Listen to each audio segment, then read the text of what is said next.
Hello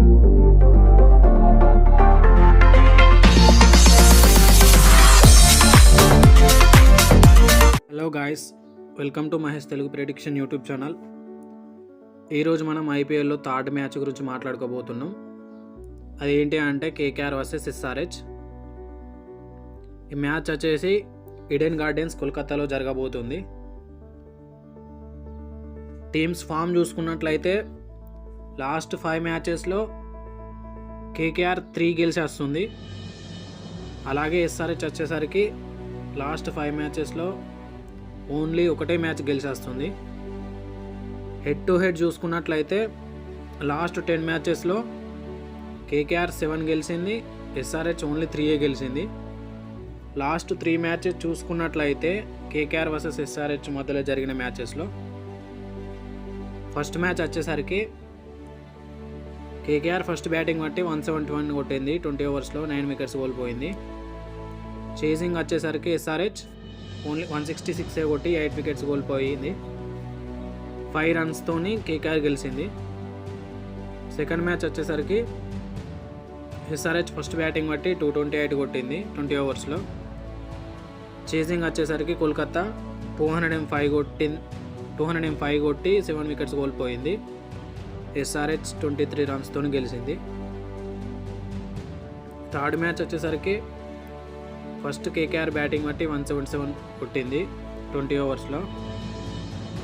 SRH chasing వచ్చేసరికి only 123 కొట్టి 8 wickets కోల్పోయింది 20 ఓవర్స్లో. కేకేఆర్ 54 రన్స్తో విన్ అయింది. టీమ్స్ కంపారిజన్ చూసుకున్నట్లయితే 40% విన్ అయింది కేకేఆర్. ఎస్ఆర్హెచ్ వచ్చేసరికి ఓన్లీ 20% విన్ అయింది. ఈడెన్ గార్డెన్స్ కోల్కతా పిచ్ వచ్చేసరికి ఇందులో రెయిన్ పడే ఛాన్స్ అయితే లేదు. మనకు రెయిన్ అయితే పడది. మనకి ఇక్కడ ఈడెన్ గార్డెన్స్లో పిచ్ వచ్చేసరికి 2 టైప్స్ ఉంటుంది. ఒకటి ఫ్లాట్ వికెట్, బ్యాటింగ్కి ఫ్లాట్ ఉంటుంది. ఆల్మోస్ట్ 200-220 రన్స్ చూసే అవకాశం ఉంటుంది. ఇంకోటి వచ్చేసి టర్నింగ్ పిచ్ వచ్చేసరికి మనకు అంత స్కోరు చూసే అవకాశం ఉండదు. 140-150 అంత మధ్యలో చూసే ఛాన్స్ ఉన్నది. టర్నింగ్ పిచ్లా మ్యాచ్ ఇట్లా జరిగినట్లయితే మ్యాక్సిమం స్పిన్నర్స్తోనే వెళ్ళండి. ఫస్ట్ బౌలింగ్ చేసిన వాళ్ళకు 60% ఛాన్స్ ఉంది విన్ అయ్యే ఛాన్స్. ఫస్ట్ బ్యాటింగ్ చేసిన వాళ్ళకు ఓన్లీ 38% ఛాన్స్ ఉంది. ఈ పిచ్లో యావరేజ్ స్కోర్ చూసుకున్నట్లయితే 163 ఉంది. సెకండ్ ఇన్నింగ్స్ యావరేజ్ స్కోర్ చూసుకున్నట్లయితే 150 ఉంది. ఈ పిచ్లో హైయెస్ట్ టోటల్ చూసుకున్నట్లయితే 235 ఉంది. సిఎస్కే చేసింది, అది కోల్కతా మీద. లోయెస్ట్ టోటల్ చూసుకున్నట్లయితే 49 ఉంది. ఆర్సీబీ చేసింది కోల్కతా మీద. హైయెస్ట్ చేసుడు చూసుకున్నట్లయితే 204 ఉంది. పంజాబ్ చేసింది కోల్కతా మీద. లోయెస్ట్ డిఫెండెడ్ చూసుకున్నట్లయితే 103 ఉంది. Rising Pune super giants Kolkata మీద. వెన్యూ గురించి చూసుకున్నట్లయితే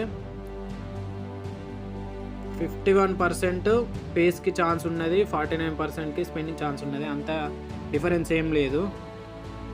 recent matches on this venue చూసుకున్నట్లయితే last year LSG versus KKR జరిగింది. ఎల్ఎస్జీ ఫస్ట్ బ్యాటింగ్ చేసి 176 కొట్టింది. కేకేఆర్ చేసింగ్ వచ్చి 175 కొట్టింది. ఓన్లీ 1 రన్తోనే ఎల్ఎస్జీ విన్ అయింది. సెకండ్ మ్యాచ్ చూసుకున్నట్లయితే కేకేఆర్ ఫస్ట్ బ్యాటింగ్ బట్టి 149 కొట్టింది, 8 వికెట్స్ కోల్పోయింది 20 ఓవర్స్లో. చేసింగ్కి వచ్చిన ఆర్ఆర్ 151 కొట్టింది, ఓన్లీ ఒకటే వికెట్ కోల్పోయింది. ఆర్ఆర్ 9 వికెట్స్తో విన్ అయింది. థర్డ్ మ్యాచ్ వచ్చేసరికి పంజాబ్ ఫస్ట్ బ్యాటింగ్ బట్టి 179 కొట్టింది, 7 వికెట్స్ కోల్పోయింది. చేసింగ్కి వచ్చిన కోల్కతా చేజ్ చేసింది, లాస్ట్ బాల్కి చేజ్ చేసింది. 20 ఓవర్స్ ఆడింది కోల్కతా కూడా. ప్లేయర్స్కి వచ్చేసరికి ఎవరిని తీసుకోవాలి ఎవరిని తీసుకోవద్దు అనేది చెప్తా చూడండి మీరు. ఫస్ట్ వికెట్ కీపర్ సెక్షన్లో వచ్చేసరికి క్లాసెన్ 100% ఉండాలి.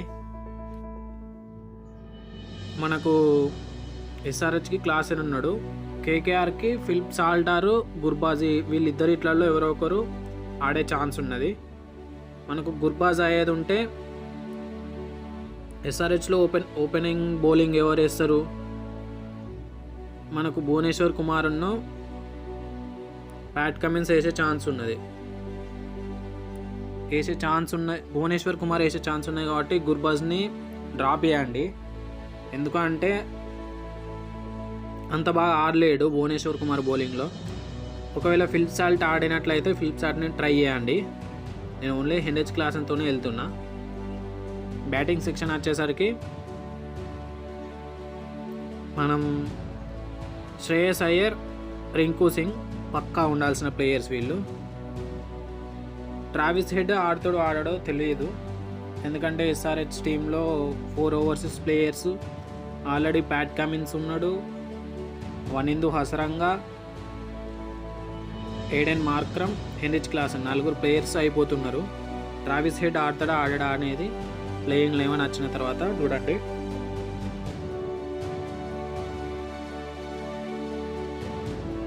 అభిషేక్ శర్మ ఉండాల్సిన ప్లేయర్ 100%, ఎందుకంటే కేకేఆర్ మీద మంచి యావరేజ్ ఉన్నది అభిషేక్ శర్మకు.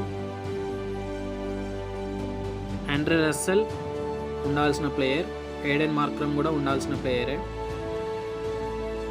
కోల్కతాలో లెఫ్ట్ హ్యాండ్ బ్యాటర్స్ బాగున్నారు కాబట్టి ఎయిడెన్ మార్క్రమ్ కూడా బౌలింగ్ వేసే ఛాన్స్ ఉన్నది. వనిందు హసరంగార్, మార్కో జాన్సన్ వీళ్ళిద్దరి మధ్యలో ఎవరో ఒకరు ఆడే ఛాన్స్ ఉన్నది. మార్కో జాన్సన్గా ఆడినట్లయితే 100% క్యారీ చేయండి. పవర్ ప్లేలో 2 ఓవర్లు వేస్తాడు, డెత్లో 2 ఓవర్లు వేస్తాడు. మార్కో జాన్సన్ని తీసుకుంటున్నాను నేను. సునీల్ నారాయణ కూడా తీసుకోండి. అలాగే బౌలింగ్ సెక్షన్ వచ్చేసరికి వరుణ్ చక్రవర్తి 100% ఉండాలి.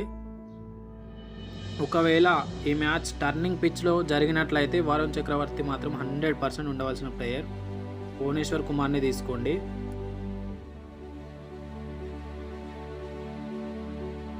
ఇంకో బౌలర్ వచ్చేసరికి మనకు ప్యాట్ కమిన్స్ని తీసుకోండి.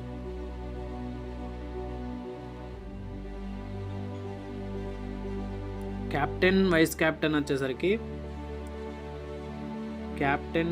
నేను వైస్ కెప్టెన్ వచ్చేసరికి క్లాసెన్ని తీసుకుంటున్నా 100%. ఎందుకు అని అంటే లాస్ట్ ఒక 8 to 10 ఓవర్స్ మధ్యలో వచ్చినా కూడా క్లాసెన్ విశ్వరూపం చూపిస్తాడు. అలాగే మనకు ఎస్ఆర్హెచ్కి వికెట్ కీపింగ్ కూడా చేస్తాడు, వికెట్ కీపింగ్ పాయింట్స్ కూడా వచ్చే ఛాన్స్ ఉన్నది. కెప్టెన్ వచ్చేసరికి నేను శ్రేయస్ అయ్యర్ని తీసుకుంటున్నా. శ్రేయస్ అయ్యర్ని ఎందుకు తీసుకుంటున్నా అంటే లాస్ట్ 3-4 మంత్స్ నుంచి వెళ్ళి ఇండియాలో ప్లేస్ దక్కలేదు. ఈ ఐపీఎల్లో బాగా ఆడి నెక్స్ట్ T20 వరల్డ్ కప్లో ఆడే ఛాన్స్ తెచ్చుకుంటాడు అనే విధంగా నేను శ్రేయస్ అయ్యర్ని కెప్టెన్ తీసుకుంటున్నా. ఇది నా టీం. నేను ఈ ప్లేయర్స్ని ట్రై చేసిన. ఈ ప్లేయర్స్ని ఎందుకు ట్రై చేసిన అంటే వీళ్ళకు రికార్డ్స్ మంచిగా ఉన్నాయి, ప్లస్ కొందరు డెత్లో వేసే ఛాన్స్ ఉన్నది, అందుకోసమని ఈ ప్లేయర్స్ని తీసుకున్నా. వీళ్ళు కాకుండా వేరే ఏ ప్లేయర్స్ని ట్రై చేయాలి అనేది చెప్తా చూడండి. యాజ్ యూజువల్గా మిచెల్ స్టార్క్ని ట్రై చేయండి. సుయాష్ శర్మ ఈ ప్లేయర్ని పక్కా ట్రై చేయండి. అలాగే ఆల్రౌండర్ సెక్షన్లో వచ్చేసరికి వనిందు హసరంగా ఆడేది ఉంటే వనిందు హసరంగాని ట్రై చేయండి. బ్యాటింగ్ సెక్షన్లో నితీష్ రాణాని ట్రై చేయండి, ఎందుకంటే లాస్ట్ ఇయర్ బాగా ఆడాడు. నితీష్ రాణాని ఒకసారి ట్రై చేయండి. త్రిపాఠిని కూడా ట్రై చేయండి. వికెట్ కీపింగ్ సెక్షన్లో వచ్చేసరికి యాజ్ యూజువల్గా ఫిలిప్ సాల్ట్ని కూడా ట్రై చేయండి. నేను చెప్పిన ప్లేయర్స్ని ట్రై చేయండి. ట్రై చేసి కెప్టెన్ వైస్ కెప్టెన్ వచ్చేసరికి మీరు బ్యాటింగ్ సెక్షన్లో తీసుకుంటారా ఆల్రౌండర్ సెక్షన్లో తీసుకుంటారా, ఈ రెండింటి మధ్యలోనే ట్రై చేయండి. మ్యాక్సిమం తీసుకున్నట్లయితే ఆల్రౌండర్ సెక్షన్లో తీసుకోండి. నేను బ్యాటింగ్ సెక్షన్లో తీసుకున్నా. మీకు ఒకవేళ బ్యాటర్ ఒకటే బాల్కి అవుట్ అవుతాడు కదా, చెప్పలేము కదా అనుకున్నట్లయితే ఆల్రౌండర్ సెక్షన్లో తీసుకోండి. బ్యాటింగ్ చేయగలుగుతారు, బౌలింగ్ చేయగలుగుతారు. ఇది నేను క్రియేట్ చేసిన టీం. మీకు ఈ వీడియో కనుక నచ్చినట్లయితే ఒక లైక్ చేసుకోండి. ఒక లైక్ చేసి మన ఛానల్ని సబ్స్క్రైబ్ చేసుకోండి. ఎందుకంటే కొత్త ఛానల్ క్రియేట్ చేసిన నాకు మీ సపోర్ట్ కావాలి.